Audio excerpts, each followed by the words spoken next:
திருமகள் TV பல்சுவைகள் படைக்கும் பாசறை. வாழைப்பழம் உடல் ஆரோக்கியத்திற்கு ரொம்பவே நல்லது. ஏனெனில் இதில் உடலுக்கு தேவையான அனைத்து ஊட்டச்சத்துக்களும் நிறைந்துள்ளன. இதனால்தான் வாழைப்பழம் ஒரு முழுமையான உணவாக கருதப்படுகிறது.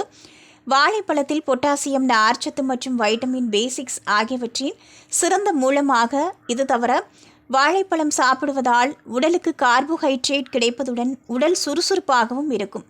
ஆனால் வாழைப்பழத்தை சரியான முறையில் சரியானவற்றுடன் சாப்பிட்டால் மட்டுமே இந்த அனைத்து நன்மைகளும் கிடைக்கும். வாழைப்பழத்துடன் எந்தெந்த உணவுகளை சாப்பிடக்கூடாது என்பதை பற்றி இந்த கட்டுரையில் தெரிந்து கொள்வோம்.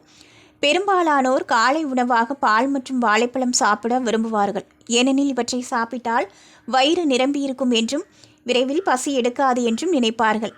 ஆனால் வாழைப்பழத்தை ஒருபோதும் பாலுடன் சாப்பிடக்கூடாது என்பது உங்களுக்கு தெரியுமா? ஏனெனில் இது வயிறு தொடர்பான பிரச்சனைகளை உண்டாக்கும்.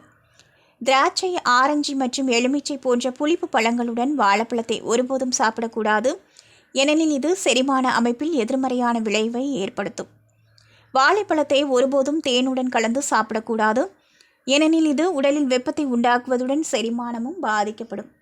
பலர் வாழைப்பழத்தை தயிருடன் சாப்பிட விரும்புவார்கள். இவர்களில் நீங்களும் ஒருவராக இருந்தால் இன்றே இந்த பழக்கத்தை நிறுத்துங்கள். ஏனெனில் இது வீக்கம் மற்றும் செரிமான பிரச்சனைகளை ஏற்படுத்தும். அது மட்டுமின்றி இருமலையும் அதிகரிக்கலாம். திருமகள் டிவியை லைக் செய்து உங்கள் நண்பர்களுக்கும் ஷேர் செய்வதுடன் சப்ஸ்கிரைப் செய்து ஆதரவு தாருங்கள்.